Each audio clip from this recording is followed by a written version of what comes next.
the channel Psychomath, and today we'll go on the topic why you can't stop thinking about it, the neuroscience of overthinking. So picture this. It's 3 a.m. You're lying in bed, exhausted. You have to wake up in 4 hours. You have a test tomorrow, and you know you should sleep, but your brain won't shut up. Maybe it's replaying the conversation from earlier, the one where you said something awkward. Or maybe it's that work deadline, the test that's coming up, the math test. You're gonna fail. What are you gonna do? Or the text you sent that I haven't responded to, or money, or your future, or that embarrassing thing you did 7 years ago that literally nobody else remembers. And here's the worst part. The more you try not to think about it, the more you think about it. It's like your brain is stuck in a loop, playing the same thoughts over and over and over and again. You feel trapped inside your own mind. So, what is going on? Why does your brain do this? Why can some thoughts hijack your entire mental state? And most importantly, how do you make it stop? Today, we are delving into the neuroscience of every overthinking. We're going to explore why your brain creates thought loops, what's happening at the level of neurons and synapses when you can't stop thinking about something, and how understanding this biology gives you actual tools to break free. This isn't some mindfulness platitude. This is the raw science of why your brain gets stuck and how to unstuck it. Let's decode overthinking. Dun, dun, dun.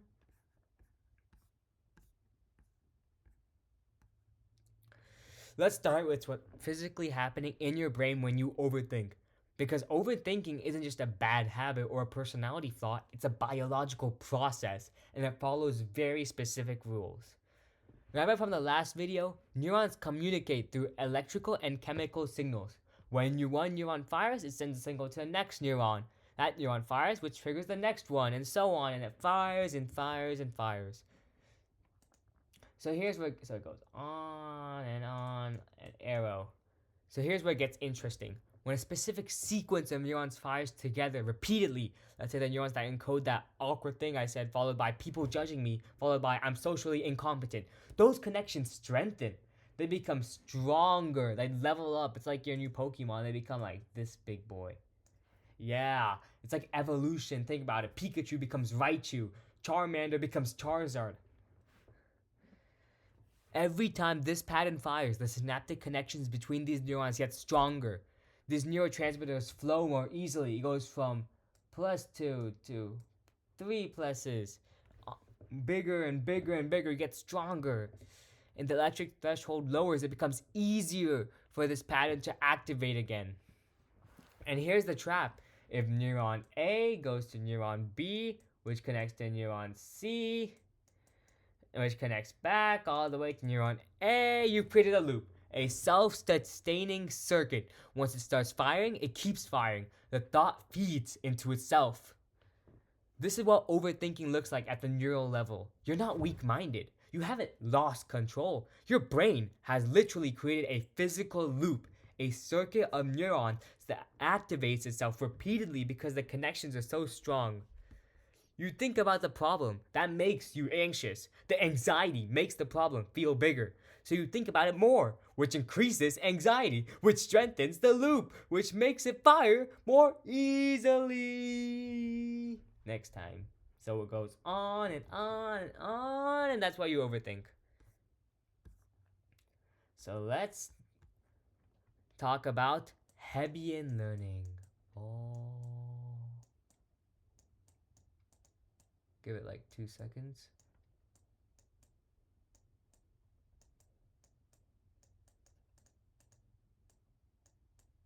Yeah. There's a principle in neuroscience called Hebbian learning. It's often summarized as neurons that fire together, wire together. When two neurons activate at the same time repeatedly, but the connection between them strengthens. So this activates and this activates together and together, on and on and on. They strengthen. This is how you learn anything. Riding a bike, remembering someone's name, solving math problems. Your brain is literally rewiring itself based on repeated patterns. But here's the dark side of neuroplasticity. Your brain doesn't distinguish between useful patterns and harmful ones. It just strengthens whatever fires repeatedly. If you repeatedly think anxious thoughts, your brain optimizes for anxiety. If you repeatedly ruminate, your brain gets better at ruminating. The first time you have a worried thought, it's a thin connection. That's thin. 10th time, medium connection. So it's medium. So it goes a bit bigger. And then the 100th time, the biggest connection of all time. Eventually, the thought doesn't even need a trigger. The loop can activate spontaneously. Oh my god! This is why overthinking feels so automatic and uncontrollable. Because at the physical level, it is automatic. You've trained your neural circuits to fire this pattern efficiently. You've accidentally become an expert at overthinking. You literally got a PhD at overthinking. You went to MIT and you got a PhD in overthinking. You went to Yappington University and you got a PhD in yapping. And now you live in Yappingville because all you do is yap. But this, and this is crucial, if neurons that fire together wire together, then the opposite is also true. Neurons that stop firing together start to unwire. The connections weaken. No. The loop breaks down. This is the biological foundation of how you can actually change your thought patterns. But we'll get to that. First, let's understand why certain thoughts create stronger loops than others.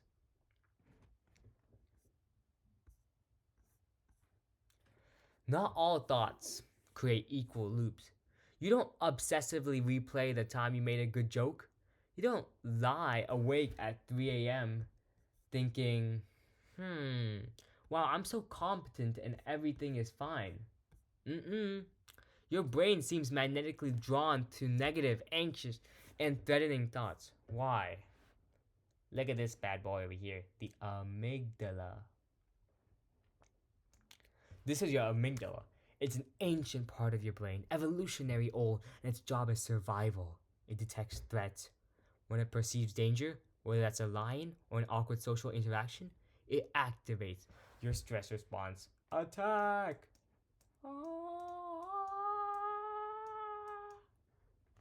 The amygdala sends urgent signals throughout your brain. Pay attention. This is important. This could hurt you. It hijacks your cognitive resources and forces you to focus on the potential threat. And then you got your prefrontal cortex. Here, it's supposed to regulate this. It's the rational, analytical part of your brain. It can say, actually, that awkward comment isn't a real threat. Nobody cares. Let's move on.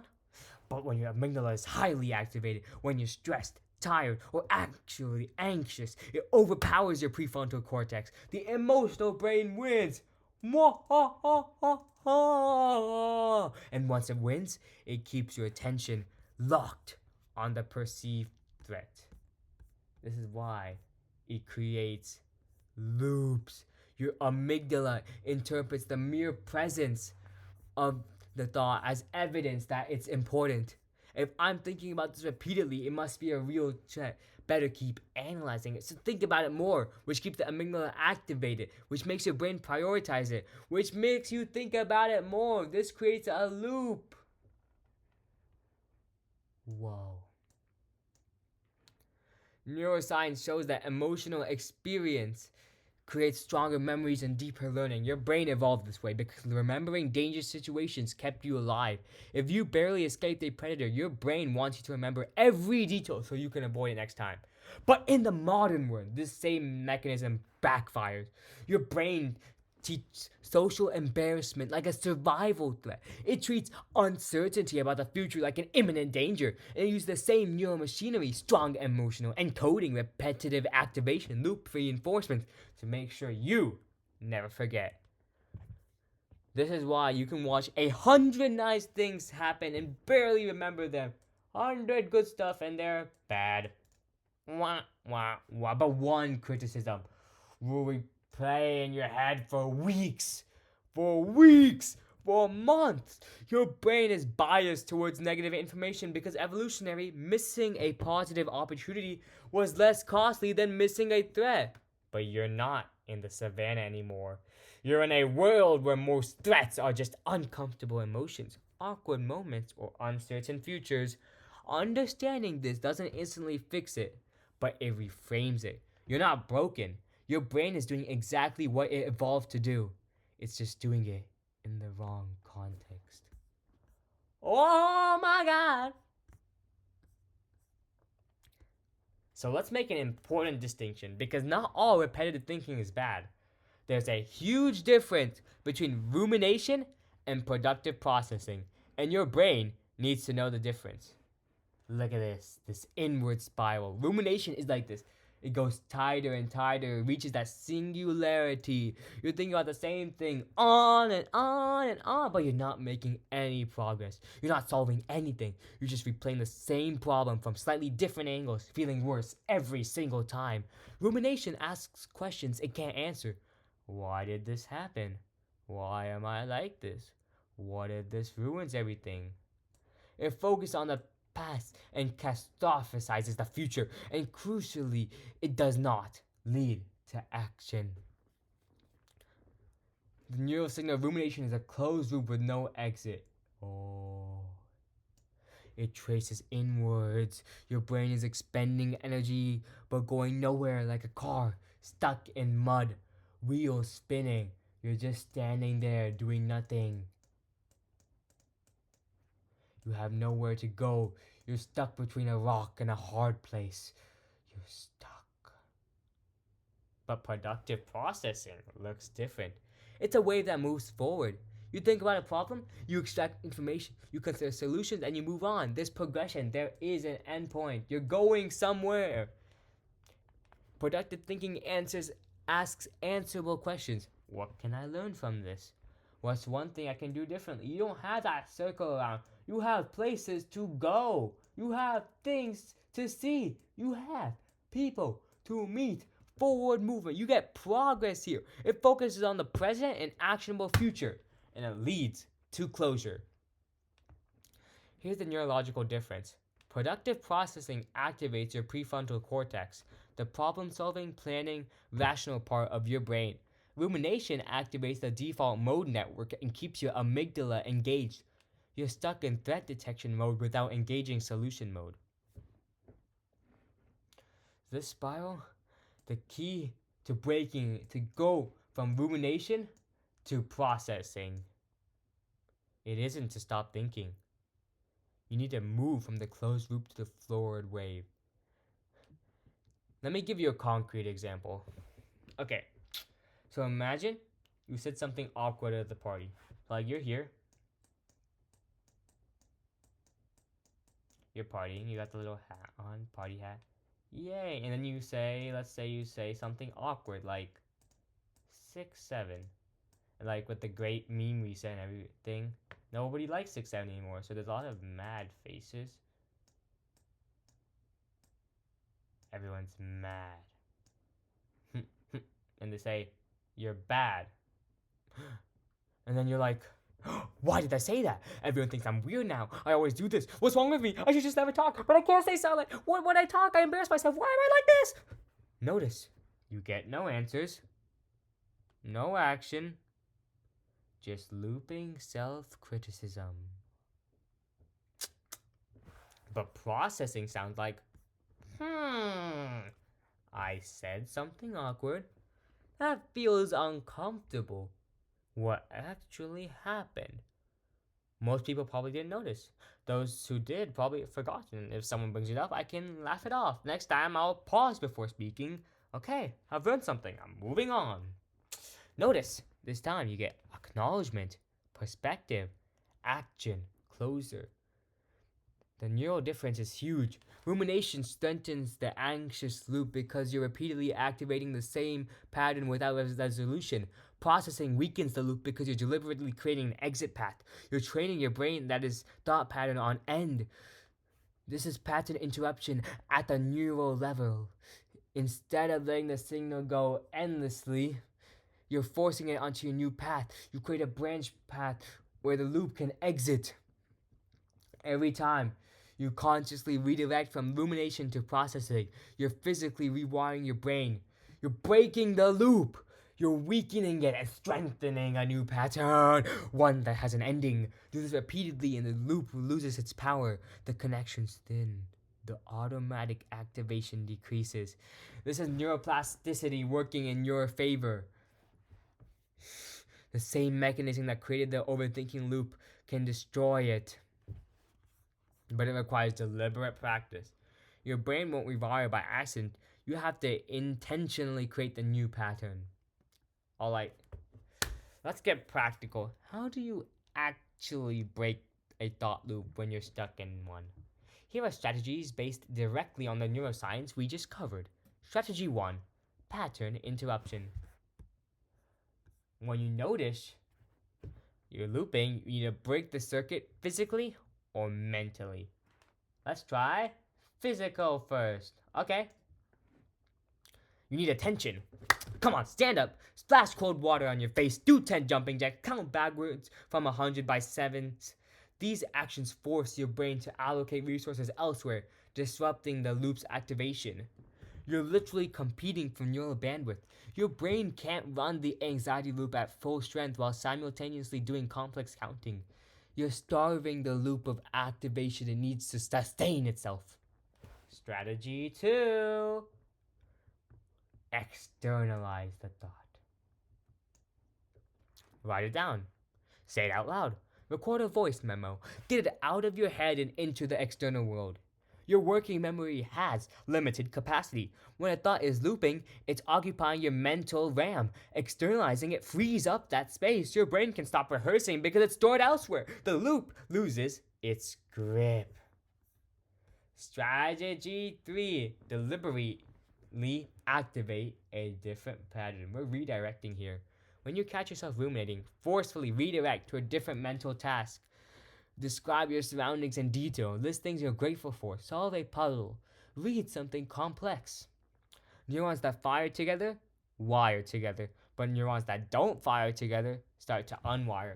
Every moment you spend activating a different neural pattern is a moment the rumination circuit isn't strengthening. You're training an alternative pathway. Strategy 4: Engage your prefrontal cortex, which can inhibit your amygdala activity. You're literally using one brain region to regulate another. The more you practice this, the stronger your regulatory connection becomes. Ask rational connections. Is this thought helpful right now? What evidence do I actually have? What would I tell a friend in this situation? Strategy 5: Set a worry window. Give yourself 15 minutes to think about the problem productively, with pen and paper, focused, with the goal of finding one actionable step. Then, close the window. You're transforming rumination into processing. You're training your brain that thinking about this topic has a beginning, middle, and end. The loop learns it doesn't need to run constantly because there's a designated time for it.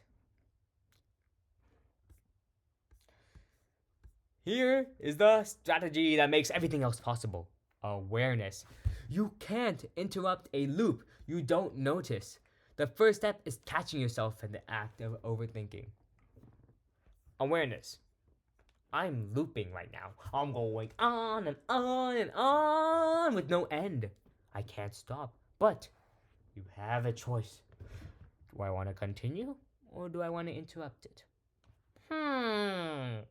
New pattern. I'm going to try this new strategy. I'm going to say 41 instead of 67. Ooh. Every single time you do this, notice, you choose, you redirect. You're weakening the automatic overthinking circuit and strengthening the conscious regulation circuit. You're building a new neural pathway that competes with the old one. And here's the truth. It won't work perfectly the first time or the 10th time. Breaking a deeply ingrained neural network takes repetition. Just like building the loop took repetition, you're not trying to instantly eliminate overthinking. You're trying to reduce its frequency and intensity gradually. Remember, your overthinking loop got thick and strong hundreds or thousands of repetitions. It's gonna take dozens or hundreds of interruptions to thin it back out. But every interruption counts. Every redirect weakens the old pattern and strengthens the new one. Neuroplasticity is real. Your brain can change, but it changes slowly through consistent practice. Be patient with the process. Let's zoom out for a moment. Why does all of this matter? Why spend 20 minutes understanding the neuroscience of overthinking?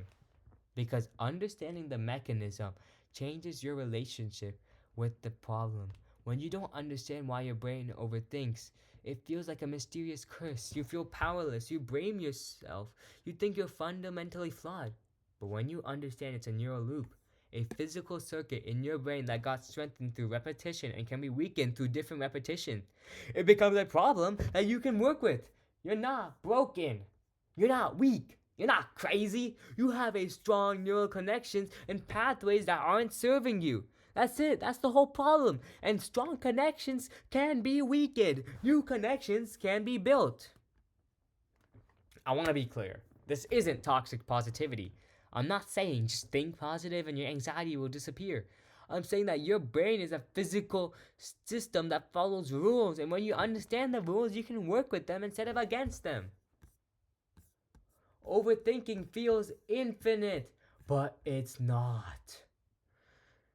It's a finite loop in a physical brain. It has a structure. You're going from the start all the way to the end. You move and move and move, and you're there. There is no loop in this situation. There is a place to go. Every time you learn something, you rewired your brain. Every time you've broken a bad habit, you weakened neural pathways. Every time you developed a new way of thinking, you built new circuits. You've done this before. You can do it again. The difference is between someone who's been trapped in overthinking and someone who manages well is that one has a better brain. Is that one has practiced interrupting the loops. They've trained the neural pathways and awareness and redirection. They've built the circuit that competes with overthinking. You are not your thoughts. Your thoughts are the patterns of neural activation. They are biological events happening inside your brain. They feel like you because you're experiencing them from the inside, but they're actually electrical and chemical signals following the well-worn pathways. When you realize this, overthinking becomes less personal. It's not you being anxious, it's your amygdala activating a learned pattern. It's neurons firing a loop, and you, the conscious awareness observing all this, can choose how to respond. You can interrupt the pattern. You can redirect the activation. You can do this, man. You got this. This is agency. This is control, not perfect control, not instant control, but real, gradual, biological control over your own neural patterns. So next time you're lying awake at 3 a.m. and you have no idea what to do, and you're literally doing nothing, and you got nothing to do, stop and think. This is your amygdala running a well-trained loop. It feels overwhelming because the connections are strong, but strong connections can weaken. There is a way out. Remember that.